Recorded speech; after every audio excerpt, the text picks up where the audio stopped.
health happens in the context of people. It's emotional, it's spiritual. It's not just get a Fitbit and go track your exercise.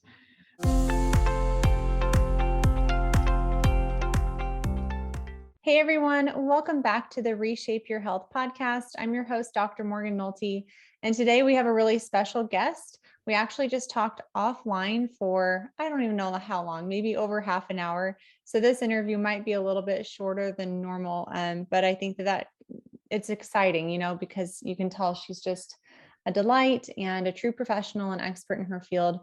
She's Dr. Sharon Bergquist, and she's a board-certified internal medicine physician specializing in prevention, wellness, and healthy aging. So hello, right up the alley of this podcast. She uses nutrition and lifestyle changes as an adjunct to traditional care to help patients prevent and manage disease. Using her nearly 3 decades of experience, which you would never tell by looking at her, in academic medicine, Dr. Bergquist applies cutting-edge information from research on common pathways leading to disease and aging to personalized interventions that can restore health and optimize healing. So she received her medical degree from Harvard Medical School and completed her residency at the Brigham and Women's Hospital in Boston. She received her Bachelor of Science degree in molecular biochemistry and biophysics at Yale University. She's been on faculty at Emory University School of Medicine since 2000, and she's an associate professor, Rollins Senior Distinguished Clinician, and Master Clinician. She is the medical director of Emory's Executive Health Program and the founder and director of Emory's Lifestyle Medicine and Wellness Program. In addition to her medical practice, she's also a scientist leading numerous clinical trials identifying early biomarkers of disease and aging and evaluating comprehensive lifestyle change programs. So for those of you who know me well, you're probably understanding, oh yeah, now I know why they talked offline for over half an hour. So she's also the host of the Whole Health Cure podcast and author of the upcoming book, Plantology, a cookbook based on the science of plant eating. She did give me permission to call her Sharon during this interview. So thank you so much for joining us. I cannot wait to share your expertise with our audience, and let's kind of dive right into it and talk about the differences between what is healthy aging, what is normal versus what are disease symptoms. So let's kind of dive into that part. Yeah, and thank you so much for having me on your podcast. I'm so excited. And as you mentioned, we're both so passionate about this area. So healthy aging, I'll start off by saying if we thought of this term back in the 1980s, it would have been an oxymoron. Like the term healthy aging didn't even exist. And that tells you how far we've come in our understanding. Right. There was a perfect storm around that time with research that was underway, really differentiating what's normal with aging and what is disease. So it's really an important distinction. For a very long time, we've really thought of diseases that are common with aging, and I'm talking about heart disease, diabetes, Alzheimer's, as synonymous with aging because they're just so common. And what we learned in the last 4 to 5 decades is that normal aging actually has not a lot of impact on us. Most of what we feel when we quote feel our age is coming from these diseases that are common with aging. And the reason that's important is because a lot of these diseases, about 80% of these diseases are preventable. So there's some that's in our control, and then there's some that's not in our control, but most is in our control. Mm-hmm. Isn't that crazy to think about? I'm a geriatric physical therapist. And so I saw from a resource management, I worked with one gentleman for 9 months in a geriatric rehab facility, got super close to him, but how much was that bill? And so then Medicare came back and didn't pay the last 3 months of his stay because of improper coding, not on my part, but on someone else's part. They put muscle weakness instead of rhabdomyolysis. And the whole episode was started because he's type 2 diabetic, severe peripheral neuropathy, had a fall, wounds, weakness. And it's just like, man, that's one story and one episode of payment.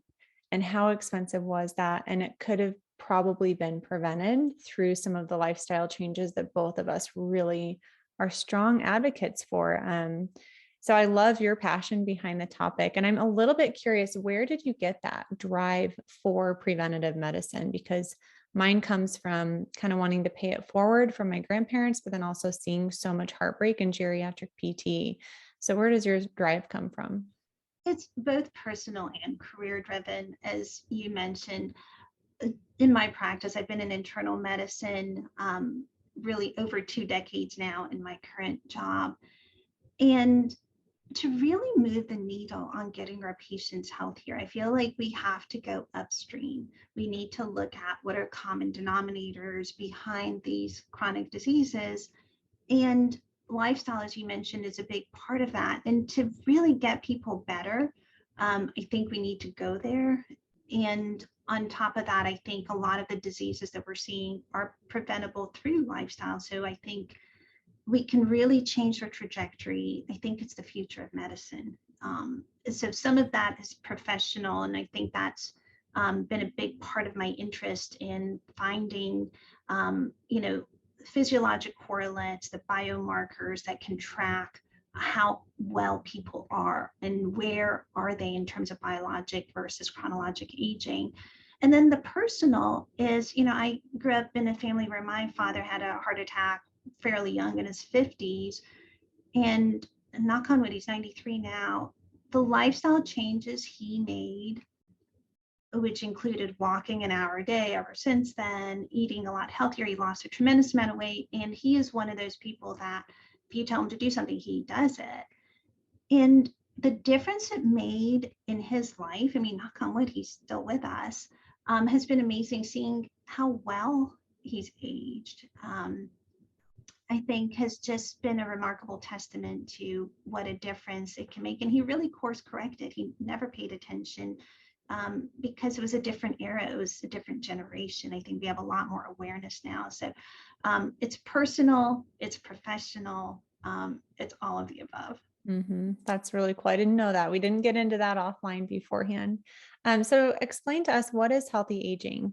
Because I'll hear my mom sometimes repeat herself or lose a word, and so can you explain to us from like a systems standpoint, what's normal versus what may be attributed to a disease process? Oh, sure.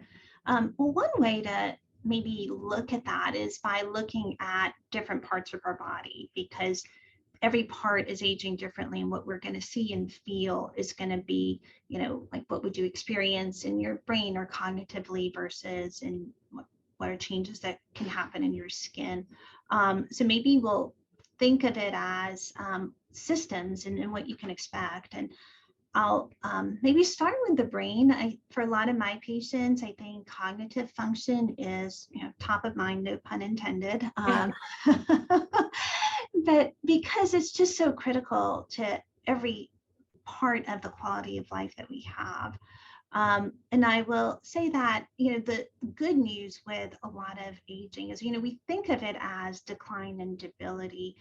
And there's a lot of upside to aging. And I think how the brain ages is a perfect example of that, because we lose some functions, we gain others. So we may, maybe things don't come to us as quickly, but we gain a certain sense of empathy, calm, a way that we can bring ideas together and creativity that we get as we get older. So I think the first uplifting part of this is that there is an upside to getting older.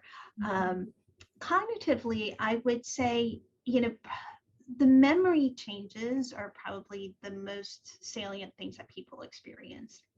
And we have different types of memory, but episodic memory and working memory are the types that change with age. Episodic memory is when there's specific episodes in life that you're trying to recall. Let's say you took a vacation to Florida and you remembered having a really good time, and someone says, "What hotel did you stay at?" And I can't remember the hotel. Like, it's the specifics around it, what we call them tip of tongue lapses. Sometimes it's on the tip of your tongue, but you can't remember the hotel. You can't remember exactly the year or the month, but you remember the gist of things. But that's a very normal change as part of episodic memory. And I might add, sometimes our mind fills in the gaps and creates these false memories, which is why there are two versions to every story. Yeah. And then working memory declines. That's the memory you need to do multitasking jobs. So for example, if you want to go to the next room to get money out of your wallet, you have to remember, I need to go to the room, and then you got to remember to get your wallet. So you may get there and be like, why did I come here? So you lose some working memory, and those are perfectly normal. Then the next change that happens is, you can learn throughout your well into your 70s. So crystallized intelligence is the knowledge that you just acquire over time. And one thing that happens is that you kind of have this ability to almost, you keep building pathways, and then you develop different pathways, and you essentially go from like a dial-up to this like amazing internet, like high-speed internet broadband, because you're cross overlapping all these amazing pathways. And so your brain takes all this wisdom, all this crystallized intelligence, and you can bring things together in a way that you aren't able to when you're younger. So there's this new sense of creativity, and a lot of people feel that in their 50s. So that's a really exciting thing. And then of course, as you get even older, like I mentioned, there's a lot of social wisdom, a lot of calm, a lot of less impulsive behavior. So I think people have the ability to form relationships that are very deep as a result of this empathy that starts to form. So things change, and these are all natural changes. So there's good, and there's, obviously everyone wants to have a great memory all along. So maybe some tip of the tongue issues, kind of finding those words, recalling specific memories, maybe our ability to quote unquote multitask, or that kind of sequential processing, all normal. What would be some abnormal cognitive signs that may indicate underlying cognitive impairment, or, developing dementia of one form or another? Yeah, and that comes up so often in our practice. The red flags would be things that interfere with your ability to do your daily function. For example, if you're driving somewhere and you just get lost and it's a place that you've been before. If you have family members that say, hey, I told you this several times, and they start to notice, or your coworkers notice that you just don't remember a conversation that was had. So things that really interfere with that daily getting through the day, whether it's work, whether it's being home, paying bills, things of that sort. Okay. And then that was kind of a good overview of the brain. What are some other systems that are going to change with age, and how do they do so? Yeah, so we can talk about body composition. I think that's another that I think everybody notices. You don't have to be in healthcare. The biggest changes start to happen really as early as your 30s. You start to lose 3 to 5% of your muscle mass per decade. And you start to really probably notice that 40s and maybe even into the 50s, where it's a perceptible change. And as a result of loss of muscle mass, you get more fat mass, which of course translates to slower metabolism. And so a lot of people notice that they don't have the muscle tone that they used to, and a lot of the fat mass that's increased tends to be belly fat. So there's a clear change in body composition. Some of that dovetails with some hormonal changes that happen as people get older. So men are losing 1 to 2% of their testosterone annually, and women, of course, transition through menopause. And there is some redistribution of body fat as a result of that. So, for example, in women, the relative amount of testosterone to estrogen is changing because it's primarily the estrogen that's declining through the menopause transition. And as a result of that change in proportion of testosterone to estrogen, instead of kind of getting more like thigh fat, which is more of a female pattern, a lot of women will get kind of more beer belly, which is more central belly fat.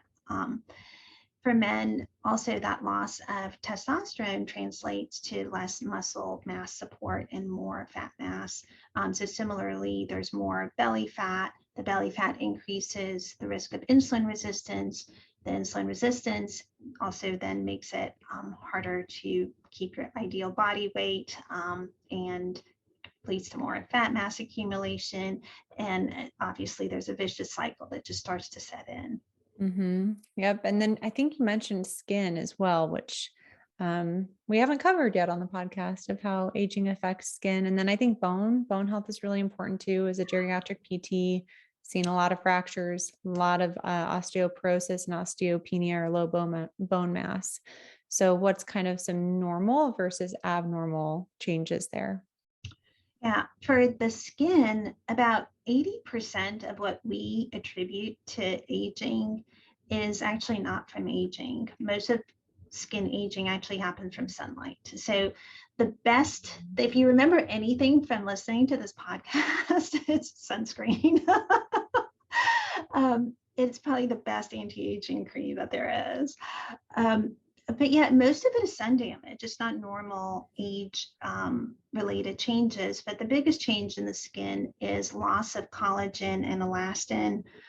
So the layer under the dermal layer, the epidermis, has that cushioning that kind of keeps our cheeks plump and kind of gives us a little bit of cushion so we don't bruise as much if we bang our hands. And we lose that as we get older.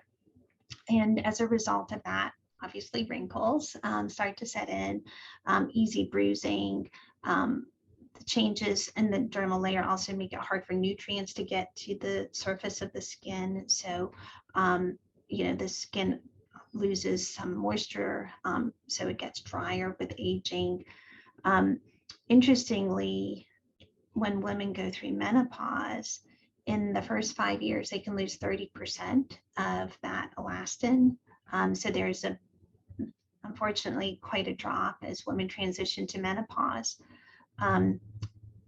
We think of skin very much as cosmetic, but there are a lot of functional roles that our skin plays. Working in geriatric PT, obviously you notice that people, can fall easily, bruise, cuts heal slower. Maintaining skin health is incredibly important for overall health. The skin's immune system helps defend against a lot of infections. So, and I think we need to think about it as an inside out and an outside in approach to how do we keep our skin healthier. For all these physiologic changes, I think we need to think, okay, our body's changing. What do we need to do to adapt to these changes? So when it comes to skin health, the inside out approach would really entail, so many different components of skin health. Some of this is dietary. You want to make sure you're getting antioxidants. You want to make sure you're getting good fats, the omega-3 fatty acids. You don't want the processed carbohydrates because they can form advanced glycation end products, which are when sugar binds to protein, DNA, or lipids, and it makes it really stiff from these bonds that it forms. You want to, of course, stay well hydrated. That is a huge part of it. Exercise is such an important part of blood circulation to the skin. You want to make sure you keep getting nutrients to the skin, to the top layers of the skin. Stress plays a role in everything, of course. Yep. And the skin has its immune system. And when a person is under stress, the skin's immune system doesn't work as well. So if a person has an autoimmune skin condition like psoriasis, we see a lot of flares. And, we see people who have outbreaks of acne correlated with stress, of course, because of the immune system. So stress management is a really big part of skincare. I did not know that. That is really interesting. I mean, I always say stress management is a really important part of a healthy lifestyle, and managing your weight, helping with emotional eating, but I did not know the link between the stress and the skin. Yeah, it's amazing how tied together the mind and the body are in every component of our health. But yeah, it really plays out in skin health. That's interesting. Yeah. And your skin is beautiful. So I'm like, okay, she must wear her sunscreen. She must eat her healthy fats and antioxidants. Is that kind of your go-to stuff? Hydration, exercise, just like you said? You have to practice what you preach. If you're in healthcare, I think that's such an important thing. If you don't practice what you preach, you don't appreciate the struggles everyone goes through, because at the end of the day, we're human too, and we don't do things perfectly. Yeah. And I think the more you try and do things, the more you have an appreciation of how hard it is, and the more grace and empathy you have for your patients who come in and confess that they haven't been able to do what you told them to do, and you understand because you've had those struggles yourself. Yep. I think you brought up an interesting topic when we were doing some preparation for this interview about, we've been talking about like healthy aging versus diseases of aging, but you said they're really more like childhood diseases. And a really potent example came to my attention this week. I was speaking with someone and they had heard of a relative who was maybe 14 years old, 240 pounds. And he went in for his physical for whatever sport. And the doctor said, "You're fine." She asked mom, like, "Well, what the doctor say? Is the doctor concerned about the weight at all?" And the doctor, "Well, no, the doctor said his blood pressure is maybe a little bit high, but just to monitor it." So where would I begin? I'll tee you up for this one. Yeah, and I have to say, even in adults, I think that sometimes we probably need to spend more time just identifying risks, because so much of the example you gave at the very beginning of people who end up with a lot of debility and just a lot of sickness as people get older, these sicknesses and illnesses don't happen overnight, and really they're actually happening over a lifetime, which is why I think instead of thinking of these as diseases of old age, we really need to think of them as almost childhood diseases, because they take their root in childhood. If you even look at, say, autopsy data from children who've passed away, we are seeing streaks of cholesterol in children as young as 7 years old. Whoa.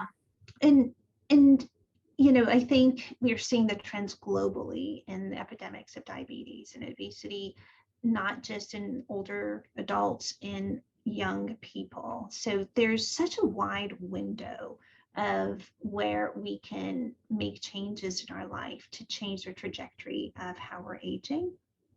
And this is true of the aging process. This is true of chronic disease. So the same pathways that lead to aging overlap with the pathways that lead to chronic disease.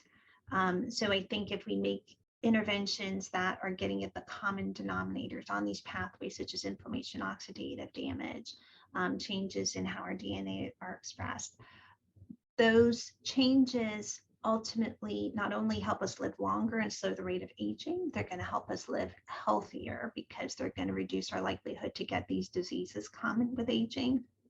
Mm-hmm. So yeah, I do think there needs to be more awareness, and more than awareness, action for children.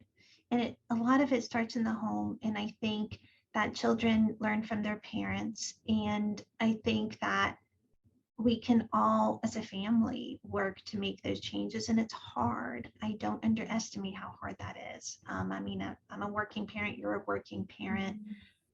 It's hard to make sure there are healthy meals on the table, and that we stay active, because there's so much in our society that pulls us in a direction of being sedentary. So there's so much that we can do, but we need to even make little changes, because that's what adds up to making a big difference. Yeah. And I think that, I don't know, I was doing some research into PhD faculty at the Med Center recently, and I was a little bit surprised this was in the public health. I was just a little bit surprised at how many of them had an interest in childhood obesity. And we talk a lot about adult, health issues here, but as you bring up an excellent point, they usually start in childhood. And if the actual health related issue is not in childhood, a lot of times the underlying emotional damage or habits begin in childhood, even if it takes decades to accumulate into the pre-disease state that you speak about.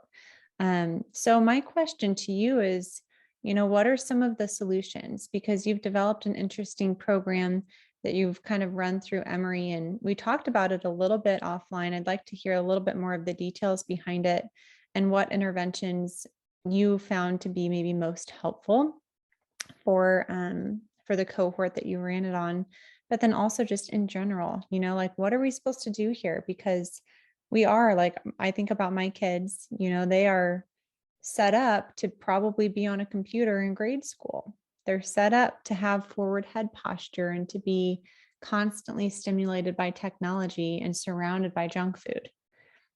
So I'm proactively thinking, how are we going to manage this environment at school and teach them healthy habits now so that when I'm not there all the time, they can continue to implement those healthy habits and appreciate them.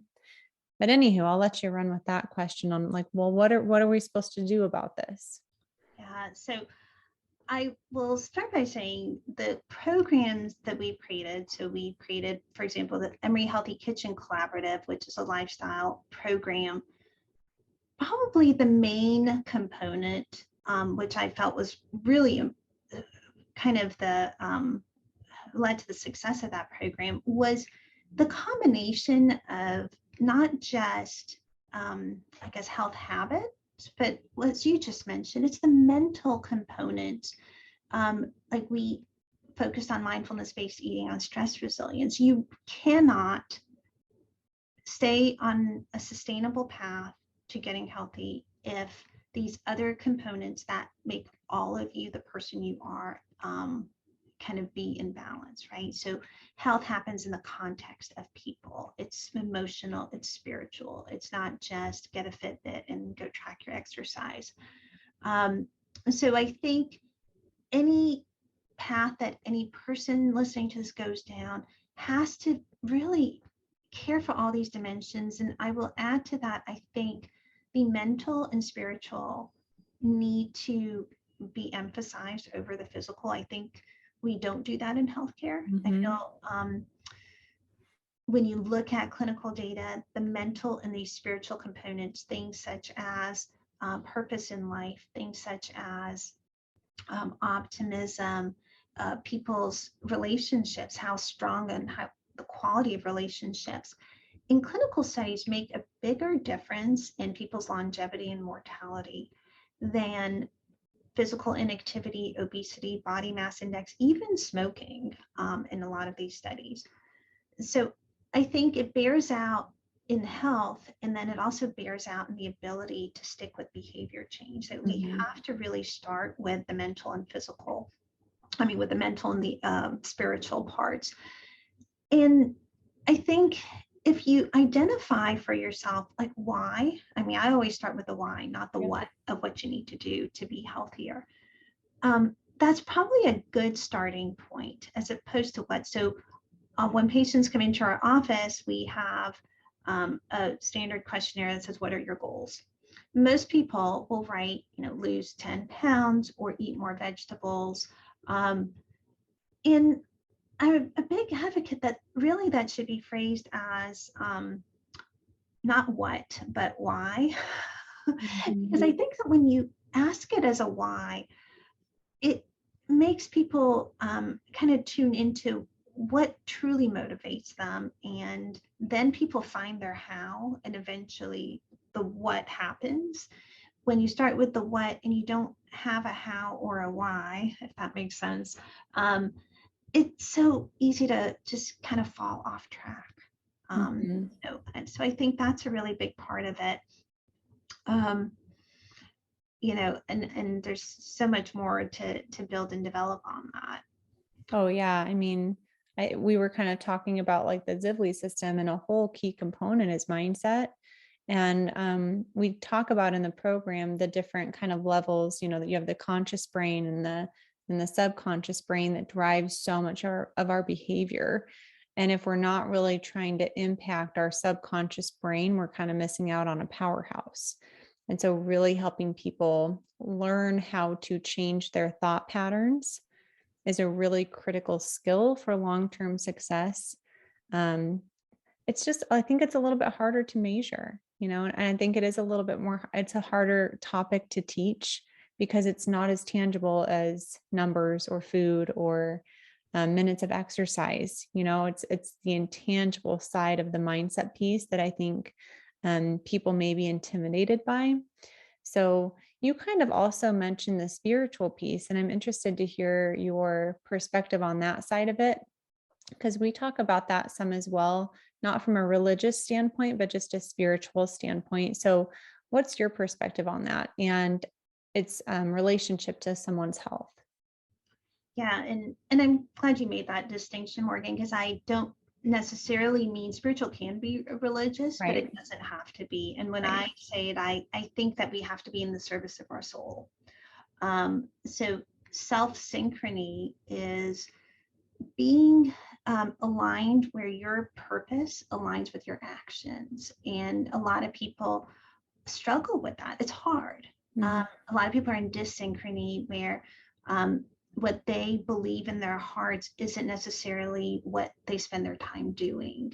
There's a bit of a malalignment between the two, and there are a lot of reasons for that. But I think the more you tune into being in sync with yourself and aligning kind of like your gut, if you will, with your brain, and aligning how you spend your time,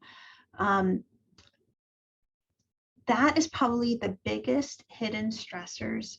We talk about stress as oftentimes we think of it as external stress, right? Internal self-imposed stress is such a big component of health. Stress from, thoughts, emotions, behaviors probably impacts inflammation arguably more, definitely as much as all the focus that we place on anti-inflammatory diets, on exercise and reducing inflammation. And then within that bucket of the role of stress on inflammation and our overall health, it's not just external stressors, but internal. How much inflammation do we trigger by essentially, if you're out of synchrony, you're almost lying to yourself, and your body senses that. And it's this constant source of stress that we probably underappreciate because we kind of go about our way. And sometimes we even suppress it, and it kind of accumulates. So I think the spiritual piece of finding what your heart is telling you, and then figuring how what you do in the world aligns with how your heart speaks to you, is such a valuable part of health. And I've never heard it phrased like that, the external stressors and the internal.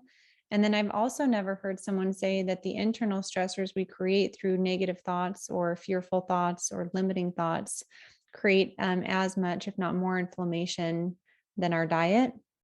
And I can see that, man, that is really cool. And I want everyone listening, she's a Harvard trained physician telling us this. Okay. So like, this is not woo woo anymore. For anyone who's like, oh, that's so woo, it's not woo woo anymore. Okay. So what do you feel like is maybe one of the most beneficial ways for people to start living into greater alignment with their soul? How do they, in your opinion, like what did you teach in this, 3-month program that was measured over a year to help people appreciate and understand and act upon that information you just shared with us? Yeah, a lot of it just starts with tuning into yourself. I mean, we're so busy and distracted. And it takes time to really tune in and really listen to what your own inner voice is telling you. I think that there are, tactical ways of doing that. There's some people journal, but you can kind of life craft, which is a type of journaling, where you can maybe have some targeted questions that you ask yourself. Often, if you just ask yourself, how do you feel? Use that as a prompt and use your feelings to help you understand what makes you happy and what makes you angry, what makes you sad, right? That will help you figure out in your heart what makes your heart sing, right? So name the feeling and understand it, and then think about what triggered it.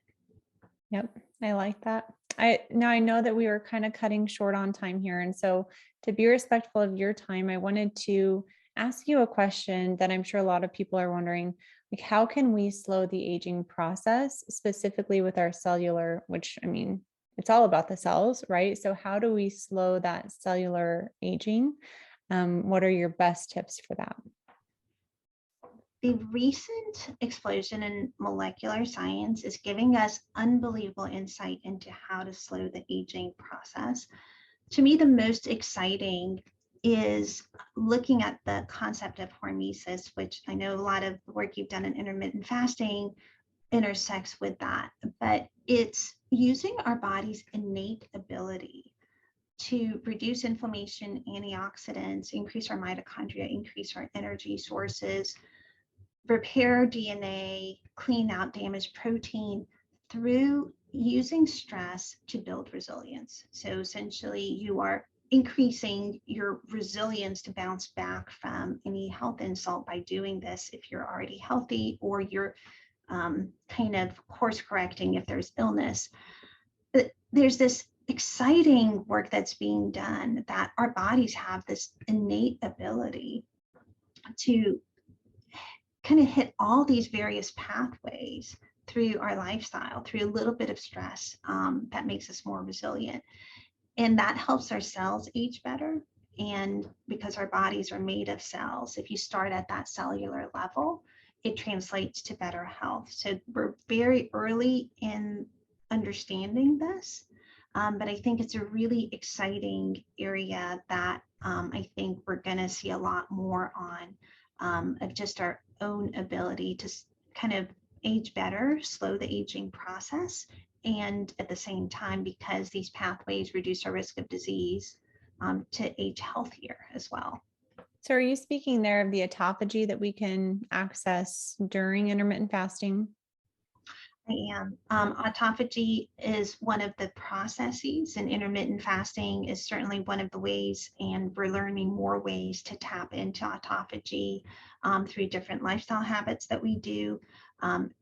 Through exercise, for example, we know now taps into autophagy. So having a lifestyle that taps into our innate ability to trigger the regenerative processes that can happen in our body. I'm guessing sleep is important on that one too. Yes. Absolutely. Absolutely. Yes. I used to say I'll sleep when I'm dead, and I definitely do not say that anymore. After 2 kids, I'm like, I'll sleep when I can, and I'll make it a priority every single day. So my final question to you would be like, what are some worst things? Like, what are some of the worst things that we can do to age ourselves faster that maybe we want to be mindful of, to age, to maybe reduce or eliminate to age slower? So probably the top 3 are, diet, and I'm sure touched on this with numerous guests, but of course, if we have more pro-inflammatory foods and don't have enough nutrients, micronutrients in our diet, not enough fiber, there's so many pieces to this diet, but optimal diets, I think, are super important, and we're probably accelerating a lot of our aging because it's hard in our environment.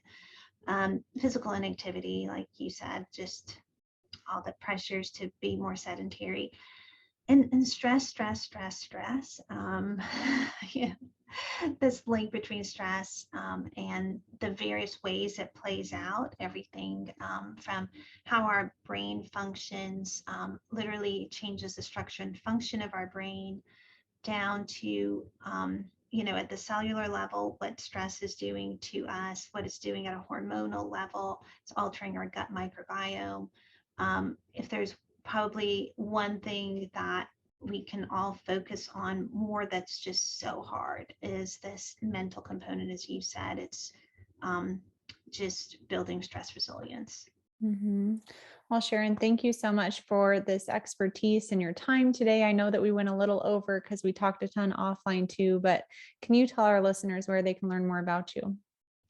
Sure. You can, first of all, connect with me on social media, on Instagram at Dr. Sharon Bergquist. I'm also on LinkedIn. You can visit my website, drsharonbergquist.com. Any comments, feedback, questions, anything at all? Yeah, I personally could ask about 20 follow-up questions. So I might do that next time we meet. But thank you so much. And I can't wait to share this episode. We'll be sure to link up all of the resources that you mentioned in the show notes.